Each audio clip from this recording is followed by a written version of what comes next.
Bismillahirrahmanirrahim. Assalamualaikum warahmatullahi wabarakatuh. Pemirsa Layak TV, ayahanda dan bunda, khususnya para mahasiswa dan para peneliti. Kali ini kita akan lanjutkan pembahasan terkait dengan metode penelitian kualitatif. Kita akan fokus kepada kerangka penelitian untuk topik terkait dengan pemilihan topik.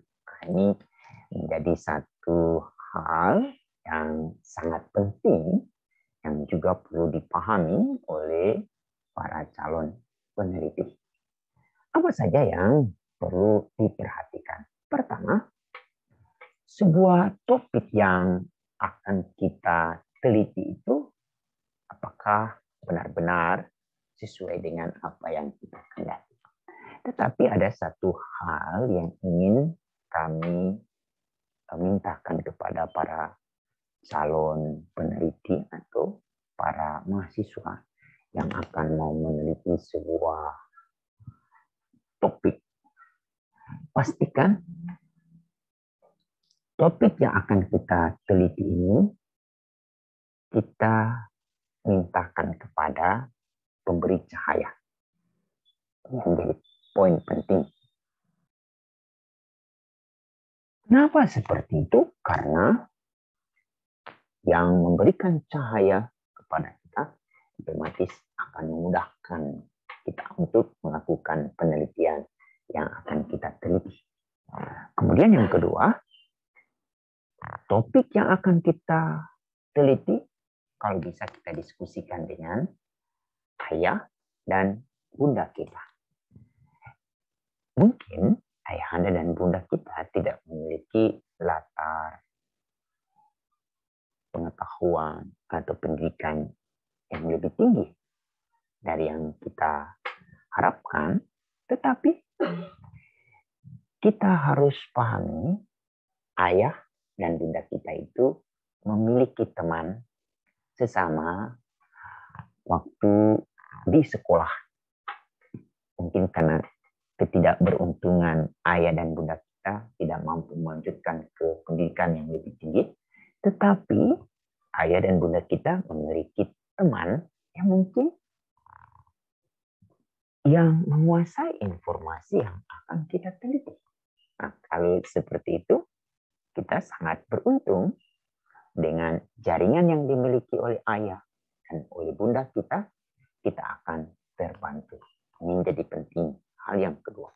Yang ketiga, ini juga perlu kita konsultasikan dengan penasihat akademik kita di universitas atau di perguruan tinggi di mana kita sedang melakukan atau sebagai mahasiswa di sana. Ini juga menjadi hal yang urgen untuk kita sama-sama komunikasikan. Dengan kita sudah mengkomunikasikan dengan orang-orang yang kita maksud, di sini yang kemudian kita perlu jawab. Apakah topik yang kita pilih itu visible tidak? Terutama terkait dengan jumlah subjek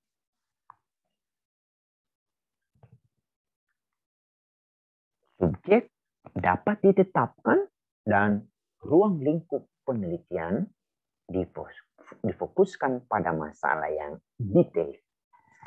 Penelitian dapat dilaksanakan dalam kurun waktu yang tidak terlalu lama. Apalagi seorang mahasiswa atau seorang peneliti untuk menyelesaikan sebuah proyek penelitian. Otomatis yang harus kita pastikan itu apakah topik kita itu nanti didukung tidak oleh data yang memadai. Itu yang pertama. Jadi jangan memilih topik yang kita tidak ketahui, tidak ada dukungan data yang akan menjadi bermasalah. Yang kedua adalah tenaga. Apakah kita memiliki kesanggupan? Ini juga menjadi sangat penting.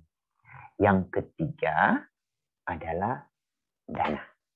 Apakah kita memiliki dana yang cukup, terutama untuk melakukan perjalanan, penggandaan, perekaman data, atau ada hal-hal yang terkait dengan entertain, di mana kita harus membelikan sesuatu atau seperti apa. Ini juga menjadi sangat penting untuk kita perhatikan pada saat kita akan membeli sebuah topik penelitian. Tapi yang menjadi penting yang selanjutnya adalah waktu.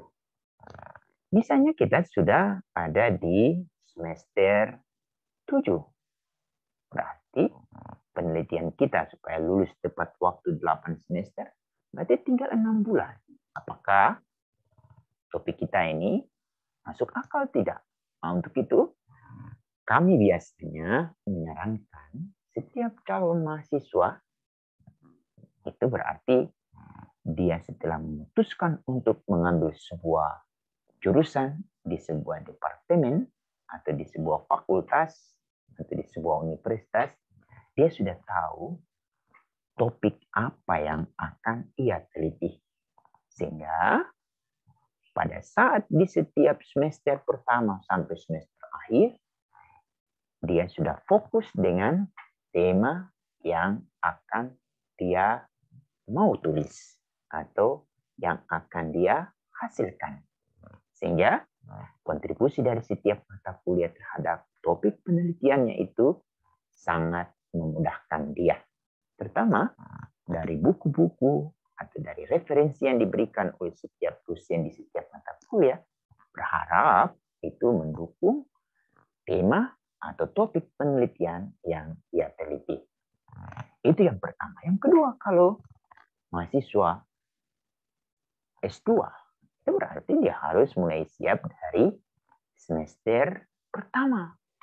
Tema atau topik apa yang mau diteliti. Sehingga dia mulai mengkonsolidasikan waktu untuk pengumpulan data.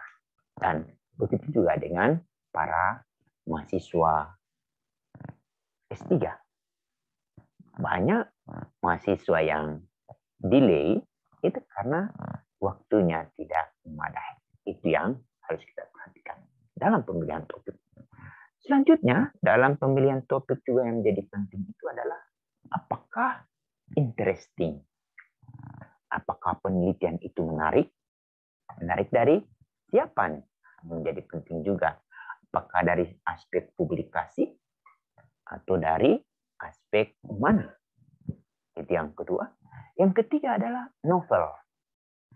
Kita memandang topik tersebut adalah topik yang baru dan belum pernah dikaji sebelumnya. Jadi novelty ini menjadi juga sangat penting untuk kita ketahui dari topik yang kita pilih. Yang keempat adalah apakah etika itu penelitian tidak merugikan subjek atau objek yang diteliti, tidak melakukan intervensi terhadap sistem yang berjalan.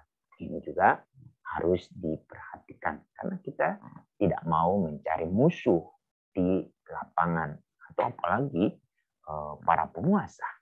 Yang terakhir, apakah relevan penelitian yang kita ambil ini terkait dengan ilmu yang mau kita ungkapkan atau relevan tidak dengan latar belakang penelitian, dengan latar belakang pendidikan kita, atau relevan tidak dengan karir yang sedang kita jalani atau yang akan kita jalani di masa-masa yang akan datang.